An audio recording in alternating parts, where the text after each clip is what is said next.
안녕하세요. 자유교회 이진우 목사가 보내드리는 아침 묵상입니다. 오늘도 예수 그리스도의 향기를 내는 복된 하루가 되시길 바랍니다. 3월 17일 수요일 아침 묵상입니다. 오늘은 무슨 권세와 누구의 이름으로 라는 제목으로 사도행전 4장 5절로 7절 말씀 묵상합니다. 이튿날 관리들과 장로들과 서기관들이 예루살렘에 모였는데 대제사장 안나스와 가야바와 요한과 알렉산더와 및 대제사장의 문중이 다 참여하여 사도들을 가운데 세우고 묻되 너희가 무슨 권세와 누구의 이름으로 이 일을 행하였느냐. 사순절 25번째 날입니다. 주님의 십자가 고난의 길에 동참하는 존귀한 하루가 되시길 바라며 아침 묵상 시작합니다. 베드로와 요한이 미문을 통해 성전을 들어가던 중 구걸하던 나면서부터 걷지 못한 사람을 일으킨 이적 때문에 성전 안에 있던 이스라엘 사람들이 몰려들었습니다. 베드로와 요한은 자신들에게 몰려든 이스라엘 사람들을 향해 예수님이 하나님께서 보내신 메시아였으며 죽음에서 부활하신 예수님을 하나님께서 다시 보내실 것이라고 설교했습니다. 사도행전 3장 20절이죠. 주께서 너희를 위하여 예정하신 그리스도 곧 예수를 보내시리니. 베드로와 요한이 성전 안 솔로몬 행각에서 이스라엘 사람들을 모아놓고 예수의 부활에 대해 설교한다는 정보를 들은 제사장들과 성전 맡은 자와 사두개인들이 들이닥쳤습니다. 제사장들과 성전 맡은 자와 사두개인들은 베드로와 요한의 설교를 강제로 중단시키고는 저들을 감옥에 가두어 버립니다.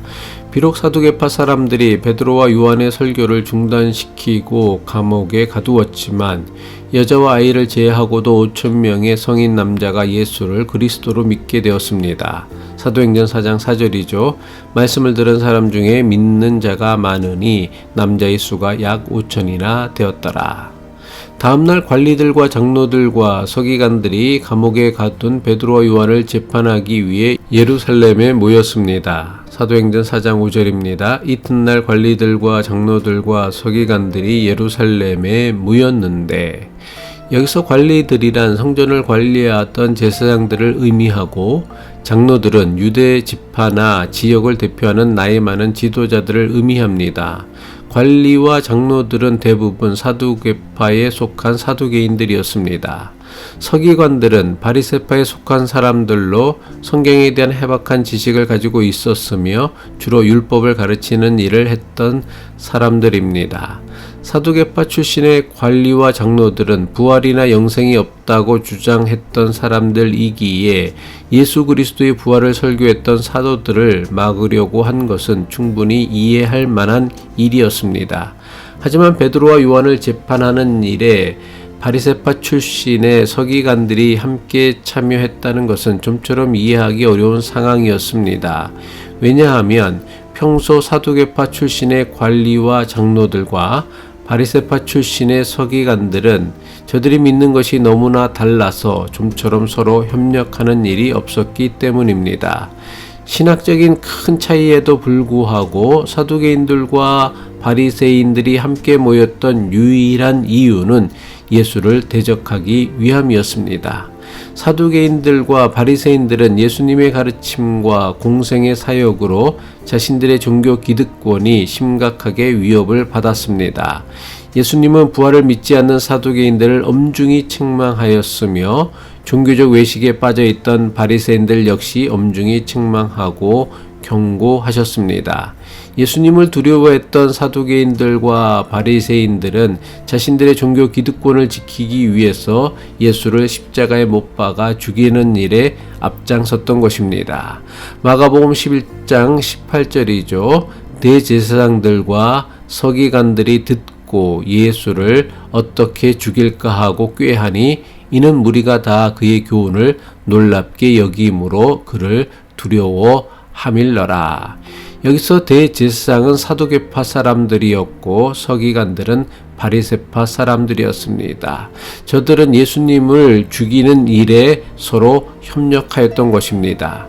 이처럼 자신들의 기득권을 지키기 위해서 평소에는 서로를 적대시했던 사두개인들과 바리새인들이 함께 손을 잡았습니다. 이것은 유대의 왕 헤롯과 유대 지역의 로마 총독 빌라도도 마찬가지였습니다. 저들은 평소에는 원수처럼 지냈지만 예수님을 십자가 못 박아 죽이는 일에는 친구가 되었습니다. 누가복음 23장 12절이죠. 헤롯과 빌라도가 전에는 원수였으나 당일에 서로 친구가 되니라. 자신들이 누리고 있는 기득권을 지키기 위해서라면 원수와도 친구가 될 수 있는 것이 탐욕의 힘입니다. 자신들이 십자가에 못 박아 죽인 예수의 제자 베드로와 요한을 재판하기 위해 심지어 대제사장들과 그 가문의 사람들까지 모두 모였다고 성경은 기록하고 있습니다. 사도행전 4장 6절이죠. 대제사장 안나스와 가야바와 요한과 알렉산더와 및 대제사장의 문중이 다 참여하여 이것은 자신들의 기득권을 지키기 위해서 저들이 얼마나 하나가 되어 열심이었는가를 명백하게 보여주는 말씀이라 할 수 있습니다. 저들은 사도들을 감옥에서 끌어내어 가운데 세우고는 물었습니다. 저들이 물은 것이 무엇입니까? 사도행전 4장 7절입니다. 사도들을 가운데 세우고 묻되 너희가 무슨 권세와 누구의 이름으로 이 일을 행하였느냐? 저들은 베드로와 요한에게 너희가 무슨 권세와 누구의 이름으로 이 일을 행하였느냐고 물었습니다. 저들의 질문이 도대체 무엇을 의미합니까?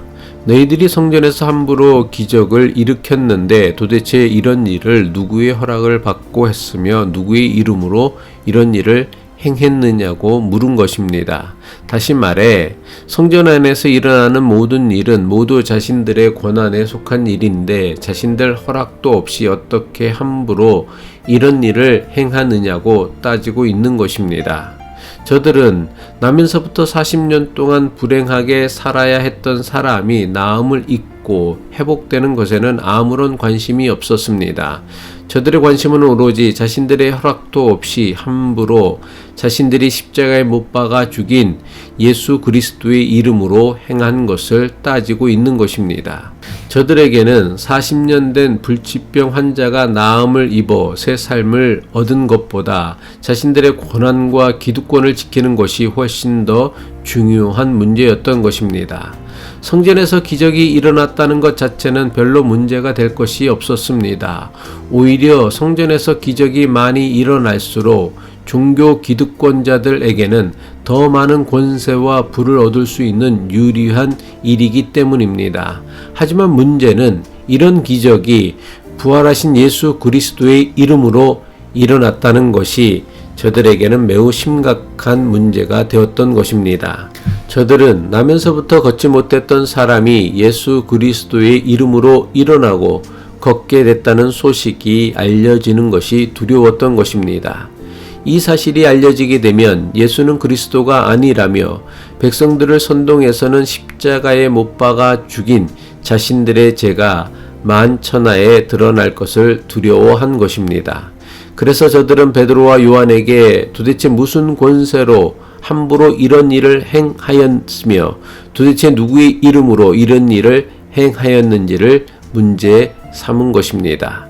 이것이 하나님을 이용하고 성전을 이용하여 자신들의 기득권만을 지키려고 했던 타락한 종교인들의 민낯입니다. 이것은 지금도 여전히 반복되고 있는 사건입니다. 너무나 많은 목사와 교회 지도자들이 예수 그리스도의 이름보다 자신들의 이름이 세상에 더 알려지길 원합니다. 저들이 자신들의 이름을 드러내는 일에 그토록 열심인 이유가 무엇 때문입니까? 예수 그리스도를 이용하고 교회를 이용하여 얻으려는 권세와 명예와 부에 대한 탐욕 때문입니다.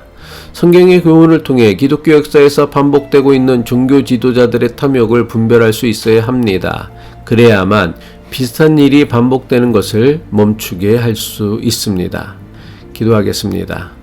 우리 신앙이 하나님을 이용하고 교회를 이용하여 자신의 탐욕을 채우는 수단으로 타락하지 않도록 더욱 깨어 기도하게 하옵소서. 우리의 믿음이 오직 예수 그리스도의 이름만을 높이는 믿음으로만 자라나게 하옵소서. 예수 그리스도의 이름으로 기도합니다.